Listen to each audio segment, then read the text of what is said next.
Eu conheço algumas pessoas assim. Tem pessoas que têm essa dificuldade de se autodeclararem negros, né? Isso aí.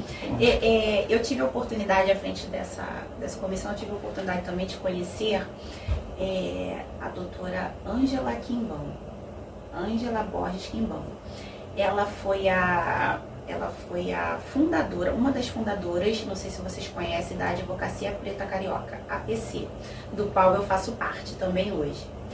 É uma associação que reúne mais de 280 advogados negros. Legal. Muito, sabe? Que tem um papel muito fundamental na sociedade.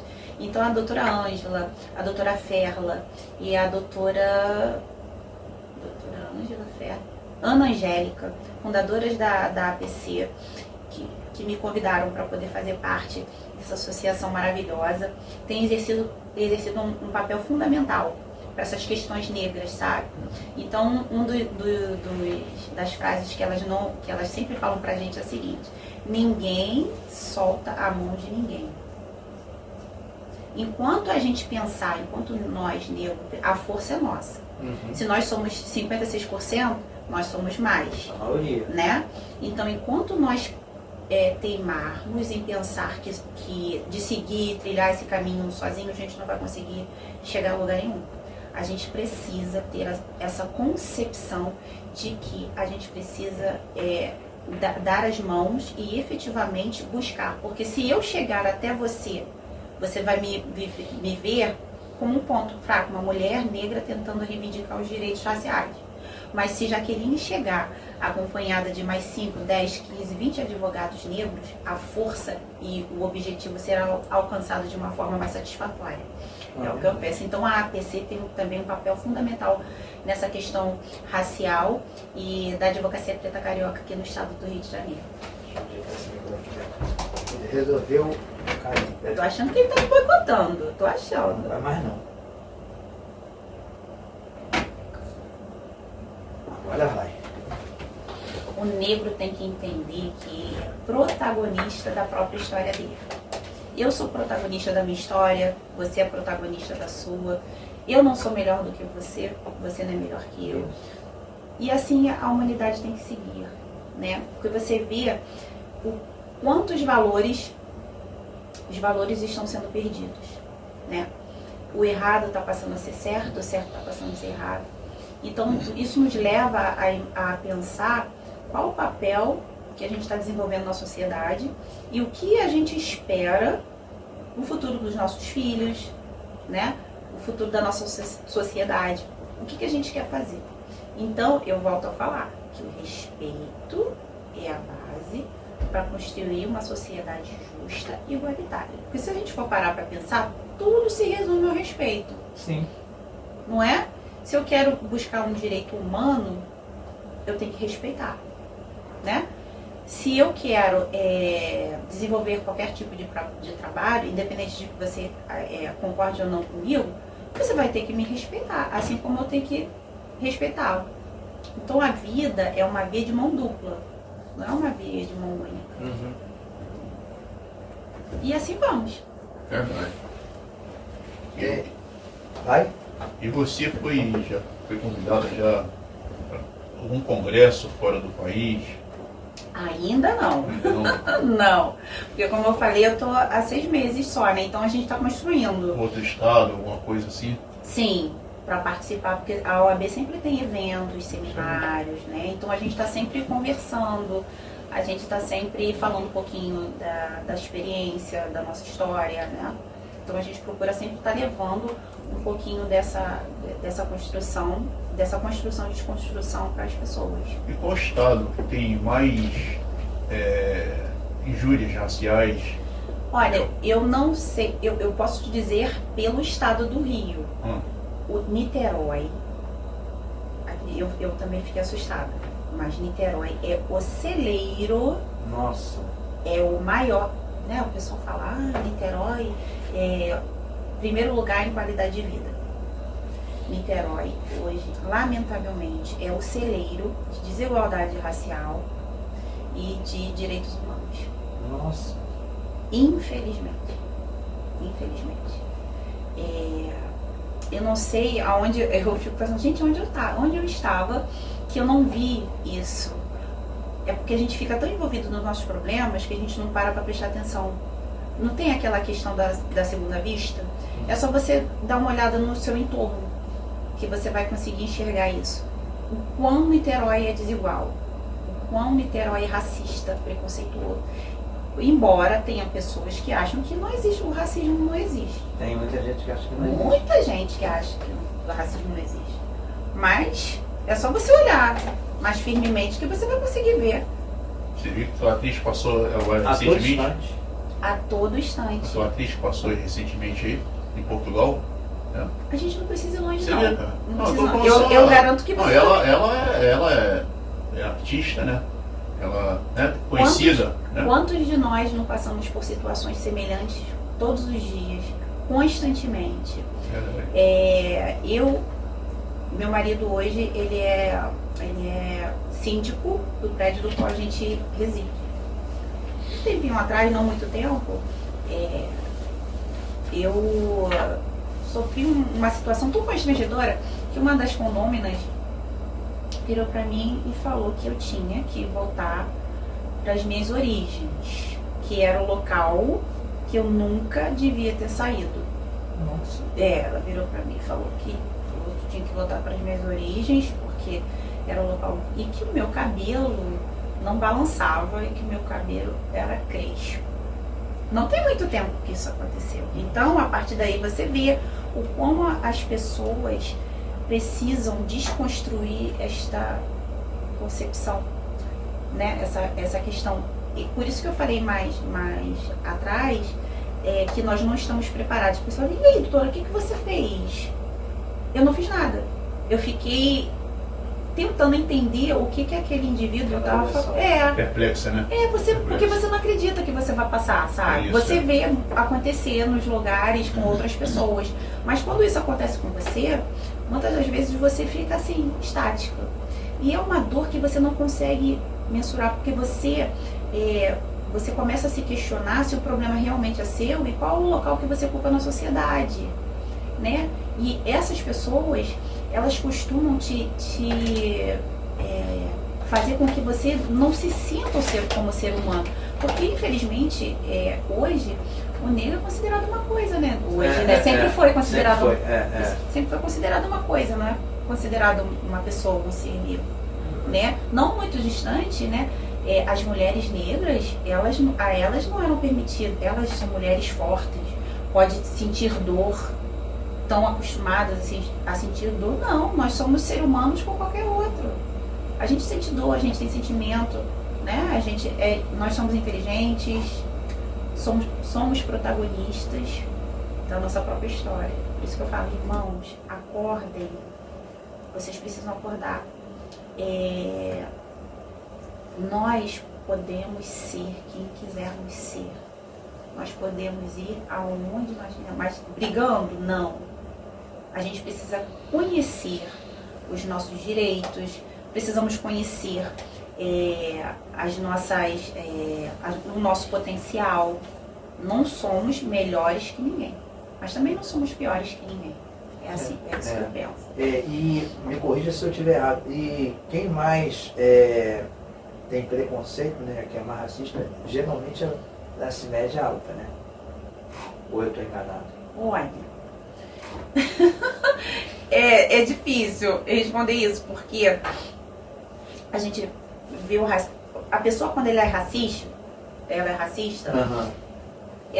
tem classe social alta, média, baixa. Não adianta. Isso é inerente do ser humano. Entendi. Pelo menos essa é a minha impressão pessoal. Não. Sabe? É porque é muito mais fácil você identificar o racista quando ele tem mais posses do que você, porque ele não vai querer ficar perto de você.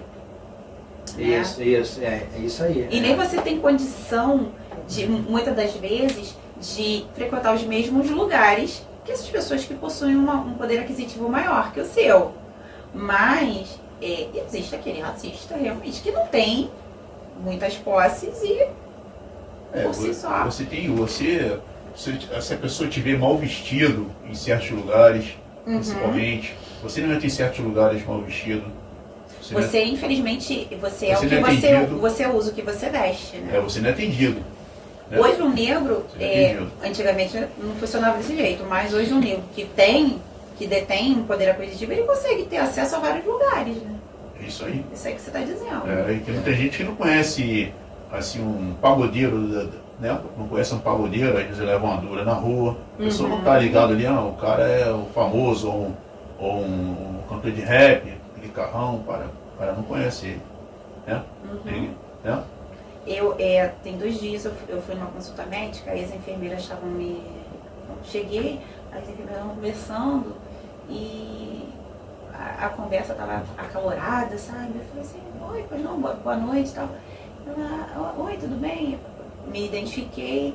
Eu falei, mas o que está acontecendo? Eu falei assim, não, é porque a cliente, né, a paciente que esteve aqui antes da senhora, ela não quis ser atendida por nós. Eu falei assim, por quê?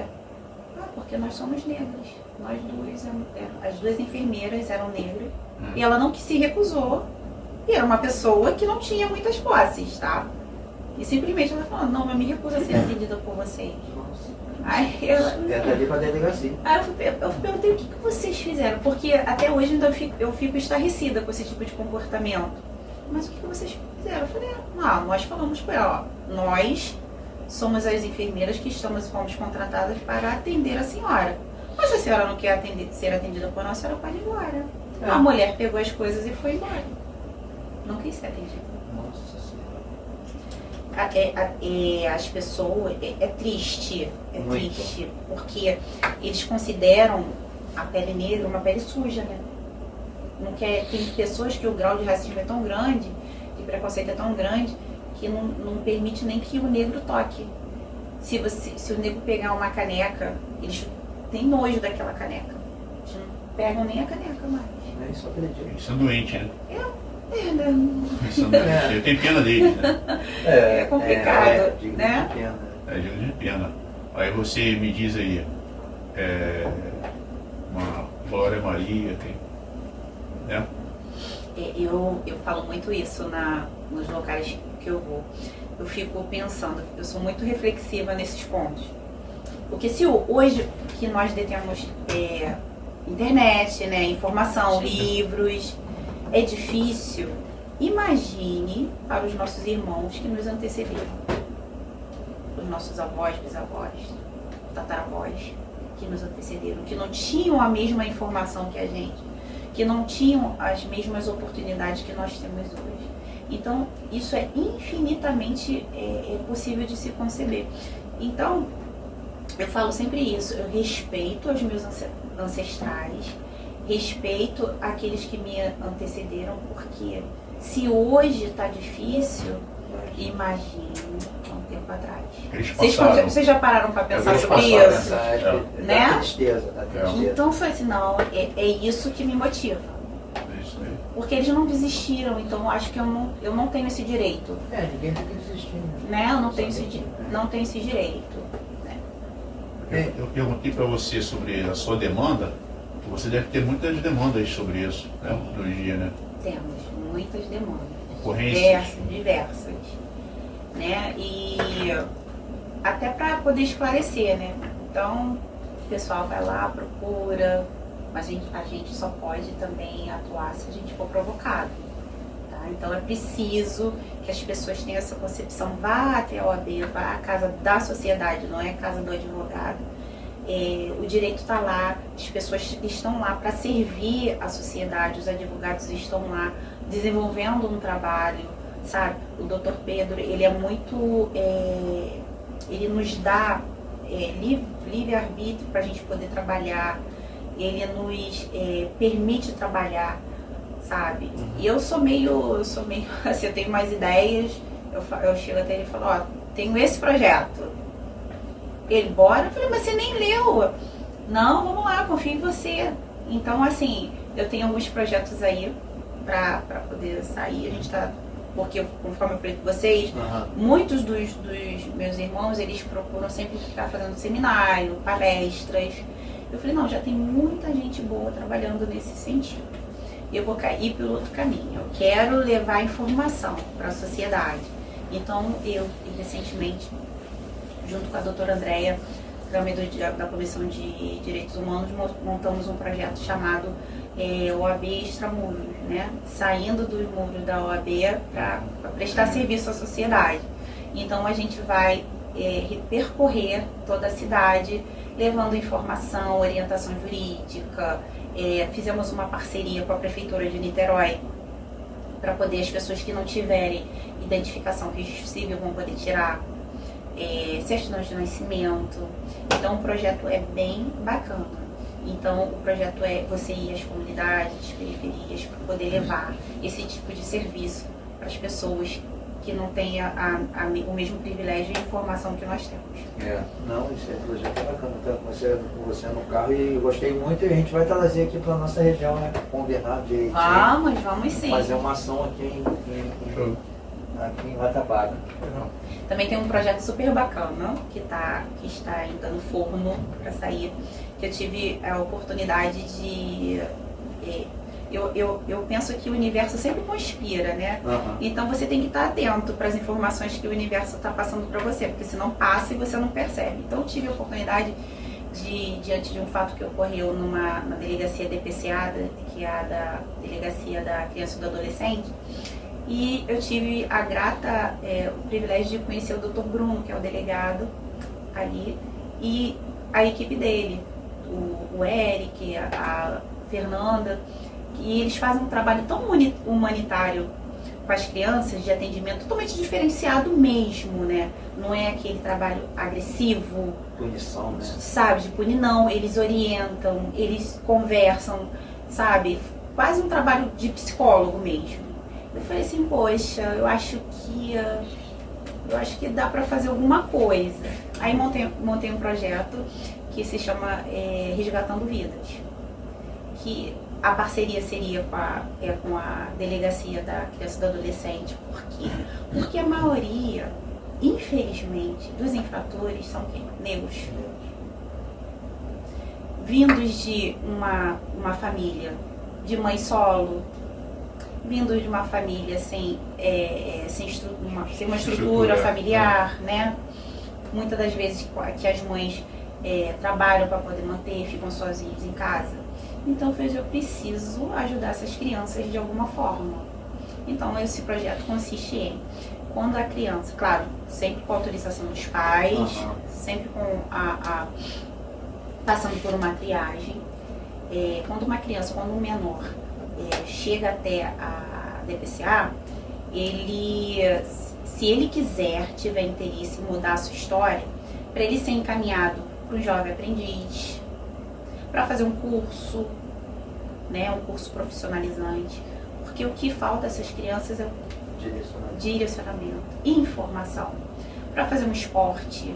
Então são vários parceiros envolvidos, começando quando o menor chega, né, quando pratica o ato infracional, e a partir dali, demonstrando interesse, o pai concordando, ele é encaminhado até nós, e nós vamos ver no que eles se identificam, né? E a partir dali a gente vai direcionando. Então o projeto é esse, resgatar essas vidas, resgatar essas crianças, né? Dar uma luz, dar um caminho para eles seguirem. Mas é importante isso daí, eu acho que muita gente, muitas crianças, não tem documentos, entendeu? Então, também, eles não podem ir ali no Jovem Aprendiz tentar uma vaga lá, porque chega lá, você tem que trazer esses documentos aqui. Olha assim, pô, mas tem dificuldade de eu não tenho nem a identidade, eu não tenho nada disso. Aí o projeto dela já vai. Aí o projeto dela já vai importante. Uma ajuda. É importante sobre isso, que a dificuldade para documentos é enorme. Entendeu? Essa pandemia aí, até hoje, muita coisa não está rolando. Infelizmente. Está rolando muita pandemia. Mas, aí você pergunta, quem é que está sofrendo mais com essa história? São os pobres, negros, periféricos. Entendeu? Sem informação, entendeu? Sem nada. Sem ajuda, sem direcionamento. Então, o objetivo da Comissão de Igualdade Racial é esse, levar esta informação, levar este valor. Porque eu lembro, como eu sou uma mulher periférica, né, que vim de comunidade. Qual comunidade? Boa Vista. Ah, Boa Vista. Isso, ali no Fonseca. Isso.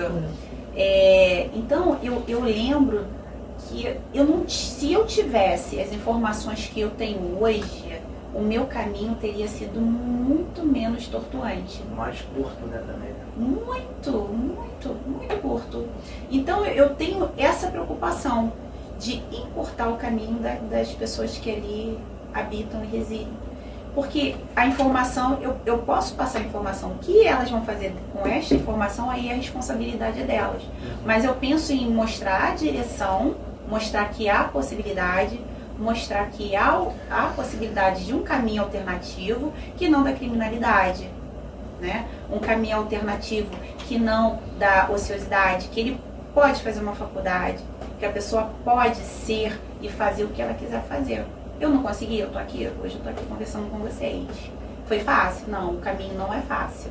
Mas a gente pode lutar, se você enquanto privilegiado, você reter a informação só para você, a gente não vai chegar a lugar nenhum. Então você tem que ter esse compromisso consigo mesmo e levar para aqueles que não detêm dessa informação um pouquinho do conhecimento. Você pode seguir esse caminho, você pode fazer essa faculdade, você tem uma cota. Basta querer. Mas eu tenho uma criticazinha também com relação à cota. Por quê? Não é com relação só à cota propriamente. Porque o que adianta você ter a cota, colocar uma pessoa para fazer faculdade e depois largar ela, deixar ela largada? Então precisa existir as ações afirmativas. Para quê? Para que quando aquela pessoa que foi beneficiada com a cota, ela possa se manter e continuar. Né? Continuar o caminho dela. Porque aí, o que vai acontecer? Se ela não tiver esse amparo, ela não vai conseguir continuar na faculdade, porque muitos de nós temos que trabalhar, estudar, né? Então, o que vai acontecer? Se ela não tiver um trabalho, se ela não tiver uma oportunidade de desenvolver a profissão dela, aquela cota ela vai perder eficácia. Porque não adianta nada você for lá, já cumpri meu papel, te dei a cota. Me formei, e aí? E Tô aí? formado, e aí? E aí? O que vem? Então, é um serviço continuado. Não adianta só você achar que com a cota você vai resolver o problema. Não. Você tem que trabalhar, você tem que ter ações afirmativas para que esta cota, o exercício pleno dessa cota seja eficaz. Mas toda a empresa ela é obrigado a admitir o negro. Ele é obrigado, né? Porque às vezes uma empresa só tem branco. Como é que faz? Mas se for uma empresa privada, como que você controla isso? Isso falando. Tem como. Mas através dos serviços públicos, hoje existe uma lei municipal que, salvo engano, é 3435, 3534, uma coisa assim, no qual todo concurso público é realizado pelo município, né? Além de existir também uma lei de cotas e a lei de igualdade racial, que é a nível nacional, essa lei municipal garante um percentual para os negros ocuparem esse cargo público. Então, se houver 10 vagas, salvo engano são 10%, terá que ser reservada para o negro. Eu acho errado. Você acha errado? Por quê? Porque eu acho que tem que ser igual. É isso que a gente está abordando aqui. Né? Não teria que ser 2 vagas. Por que tem que ser 2? Poderia ser as 10.